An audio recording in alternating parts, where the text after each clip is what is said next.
Welcome back to the conversation. It's now time for us to switch gears to Ghana's ailing economy. The Minister of State for Finance, Adu Boahen, was earlier today sacked by President Nana Akufo-Addo. Ghana's Parliament has also started a process that could lead to the removal of Finance Minister Ken Ofori-Atta. An 8-member committee has been convened to investigate claims of abuse of office against him. Ghana's opposition on Thursday succeeded in moving a motion of censure against Ofori-Atta, hoping to force out the finance minister to restore confidence into the ailing Ghanaian economy. Now, the minority has been pushing for the removal of the finance minister from office over allegations of conflict of interest, unconstitutional withdrawals from the consolidated fund, illegal payment of oil revenues into offshore accounts, deliberate and dishonest misreporting of economic data to Parliament, fiscal recklessness leading to the crash of the Ghana cedi, incompetence and frightening ineptitude, and gross mismanagement of the Ghanaian economy. The committee has 7 working days from last Thursday to present its report to the plenary for debate and vote on whether or not Mr. Ofori-Atta should be censured in line with Article 82 of the 1992 Republican Constitution. And now, joining us for this conversation, we have Frank Okyere, Senior Policy Analyst and Executive Director, Africa Center for Atrocity Prevention, Accra, Ghana. We also have Kwadwo Twum Boafo, former CEO of Ghana Freezones Authority, Florida, USA. We also have Kinna Likimani, Director of Program at Odekro. Now, Odekro is a parliamentary monitoring organization in Accra, Ghana. Ladies and gentlemen, welcome to the conversation. Thank you. Wonderful. So I'll begin with Kinna. Now, earlier this morning, Ghana's President Nana Akufo-Addo sacked the Minister of State for Finance, Adu Boahen. Now, what reason was given for his sack, and is it related to calls for the dismissal of Ghana's Finance Minister Ken Ofori-Atta? I'm trying to find a good place. Anyway, there is an investigative journalist called Anas, who does a really good job in exposing corruption and other issues across Ghana. And today he had announced that today he will be premiering a new documentary, and it is on the on what we know he's going to show, because he himself started serializing some of the conversations that and it involved Charles Adu Boahen soliciting an appearance fee from investors in Dubai for the vice president. And it's on the basis of that the president has sacked Charles Adu Boahen. It's not on the basis of what we've all been asking for Charles Adu Boahen and his immediate boss, Ken Ofori-Atta, to be sacked, based on the state of the Ghanaian economy and the rapid decline and collapse of the city. But he didn't do it in response to what is obvious to as mismanagement. He's doing this because basically it no longer looks good for him to have Charles Adu Boahen in his government. Thank you, Kinna. I'd like to bring in Kwadwo Boafo from Florida in the United States. What do you make of the Parliament's probe of Finance Minister Ofori-Atta? There were demonstrations a few weeks ago. People have been calling for his head. Is this probe long overdue?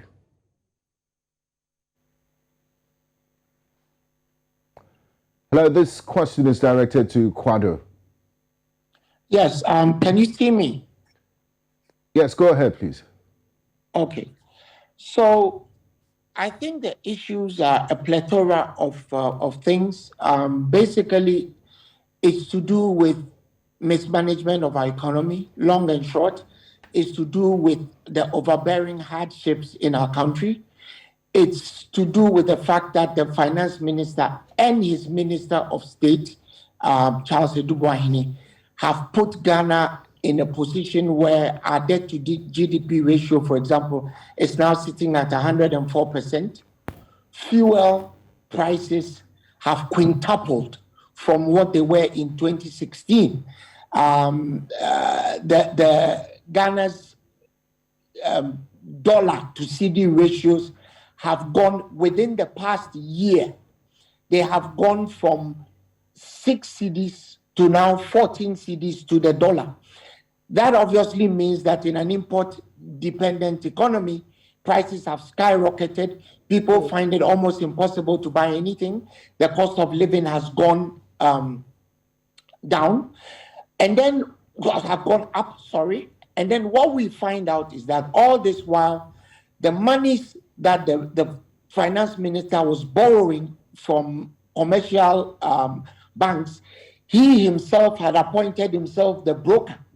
So whilst we are going to be paying these bills for the rest of time, he and his deputy have made commissions running into the into tens of millions of dollars of those monies he borrowed.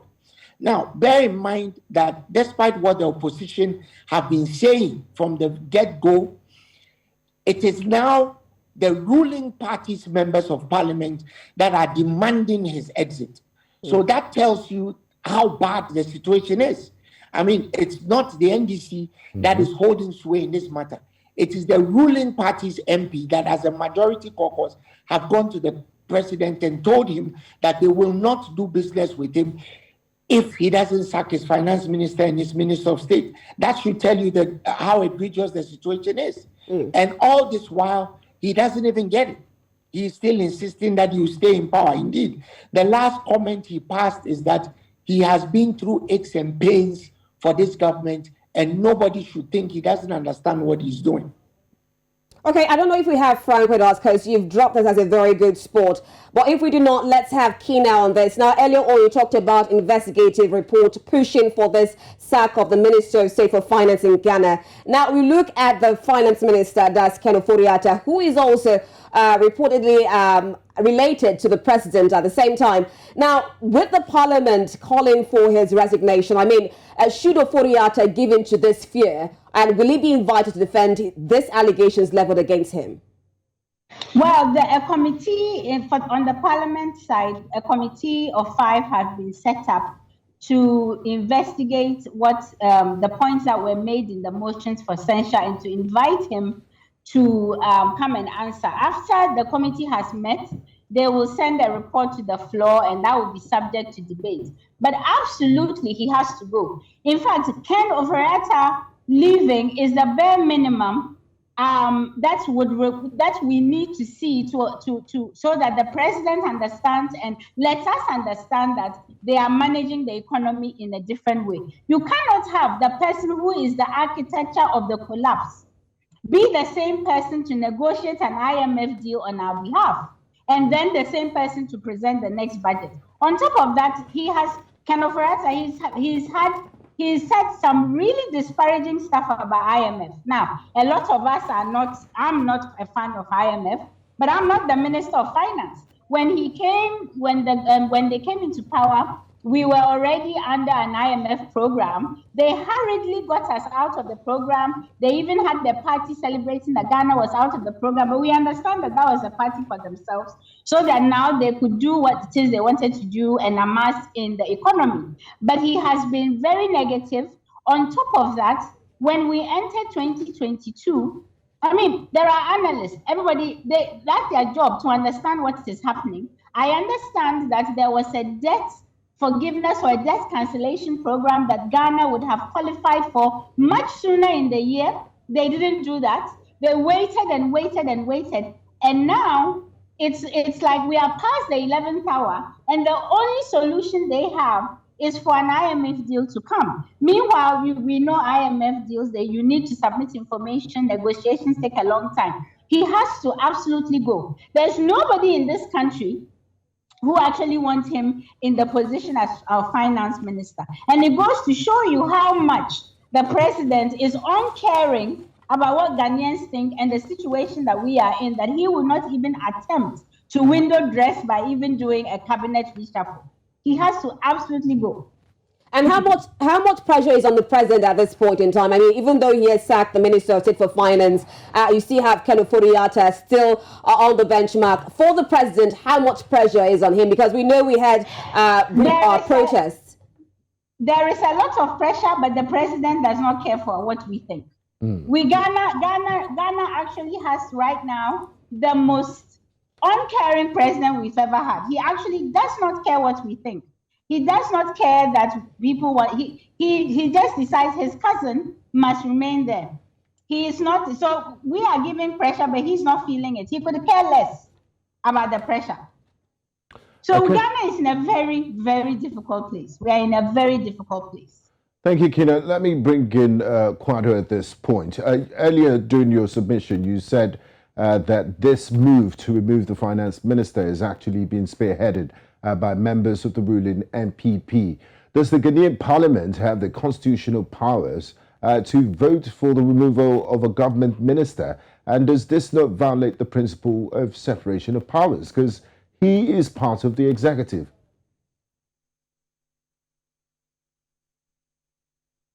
What they have powers to do is to censure the minister, at which point they refuse to do business with that minister, and the president more or less will have no option but to remove the minister. Also, add the bad publicity that comes with it. The president, if he knows what he is about, will remove a minister who has been censured by Parliament.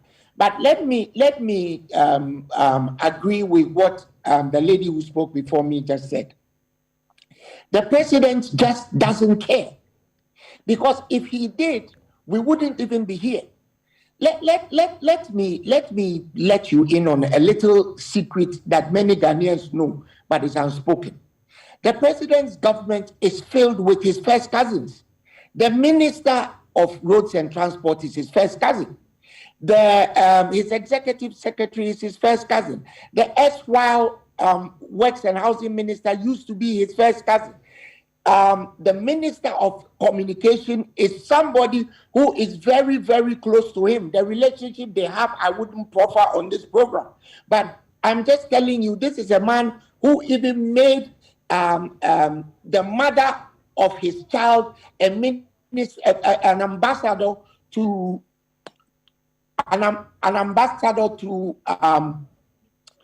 to Czechoslovakia. So he just doesn't care. But Ghanaians did not check him when he started, because he came into power promising everything and anything to anybody who he could promise anything to. So where we are now, mind you, the reason why he had to sack Charles Adu Boahen this morning is because he has been caught in an investigative tape, a sting operation, accepting bribes from would-be investors in the Middle East. So he had no option. It was evidence. It was on tape. So he had absolutely no option but to sack him. Okay. Just 2 weeks ago, this same Charles Adu Boahen had offered his resignation in view of the economic malaise that was going on, and he had refused to accept it. So if you refuse to accept somebody's investigation 2 weeks ago, why then would you be sacking him today? It is because of the videotape. They are afraid of what else is coming to the fore. So now he's using him as a sacrificial lamb. Like the lady before me said, this guy just doesn't give a hoot.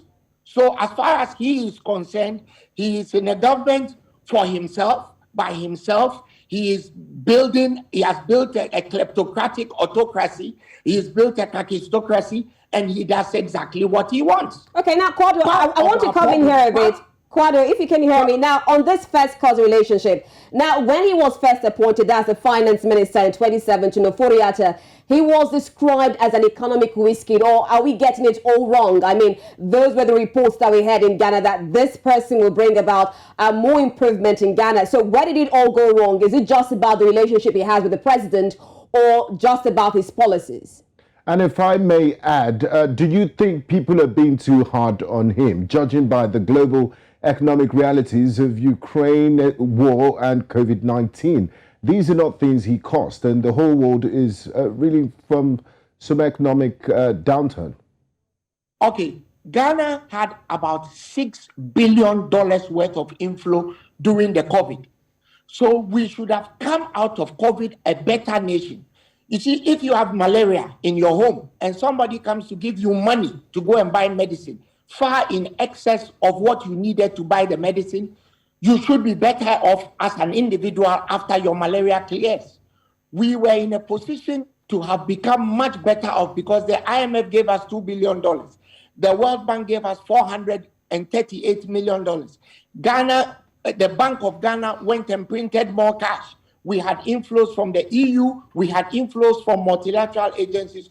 What they did was to share the monies to people in pre-election bribes in order for them to get elected. So in Ghana, Ghana is the only country that I know where we pay taxes for getting COVID. And as somebody who caught COVID and nearly died, I find it very offensive. But in Ghana, we pay taxes on every gallon of fuel you buy for COVID because they stole the COVID money and shared it among their party supporters and party apparatchiks and oppressniks to the extent that two of their DCEs in Ghana, a DCE is a district chief executive, have admitted that they were given money to distribute to people during the COVID crisis. They claimed they cooked food for people. All these monies went to party operatives who just blew the money. And if you have a little grasp of economics, if you get money and you use it for consumption, you create inflationary pressures. That is where we are. Look, I would like us to bring in Kinna at this point so she can have the last say. We're fast running out of time. So we've established the fact the Ghanaian economy is in dire straits. The finance minister needs to go. There's a lot of corruption happening. The Ghanaian cedi is also one of the world's worst performing currencies. It's lost 45.1% of its value against the US dollars. What immediate steps can be taken, to halt the depreciation of the cedi and turn around the fortunes of the Ghanaian economy? Is there still time to do so?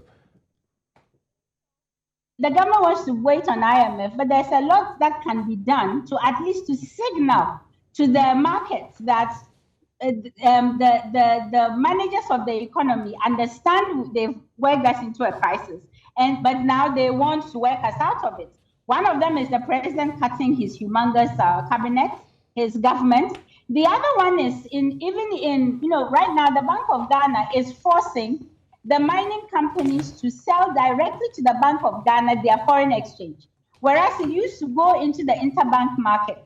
That needs to stop. Ghana needs to start immediately getting our oil refinery working. This government has made no moves to do that, so petroleum products are really, really quite high. I mean, there are things that they can do pending IMF coming, but they don't want to do any of it because they want to continue to subject us to this so they can continue to amass whatever they want to amass. And then when the IMF comes, they dial it back. But there's a lot that can be done. You don't just watch your economy fall down the pipe and not do anything. So you don't believe, Kinna, you don't believe that this IMF bailout will solve Ghana's economy? Is that what you're saying? Of course, how is it going to when the people who are managing it are not changing the way they are managing it? What they want to do is to bring in the IMF, the money, so that they can continue to borrow. It's not even the external borrowing. Right now, the crisis is also in the domestic borrowing. The government has mopped up the money in the domestic markets. And people are being told that their interest rate, they will have to take a shaving on their interest rates. So if I was, the problem, the issue is that really a lot of countries around the world do not want Ghana to fail.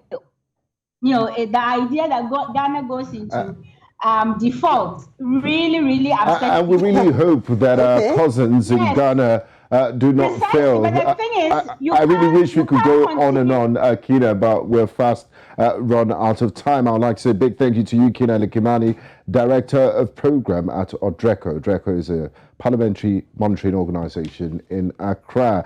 And also our other guest, Kwadwo Twum Boafo, former CEO of Ghana Freezones Authority.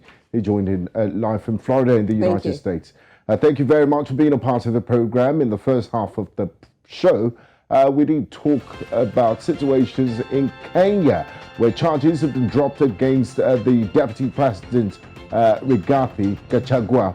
And we just concluded our conversation on the state of the economy in Ghana, with parliamentarians calling for the head of the Minister of Finance. I'm Gbenga Aborowa. Thanks for being a part of the program. And don't forget, the conversation does not end here. You can join us on social media at News Central TV and drop your comments on these issues. I am Rita Omodia. See you again on Wednesday. Bye-bye.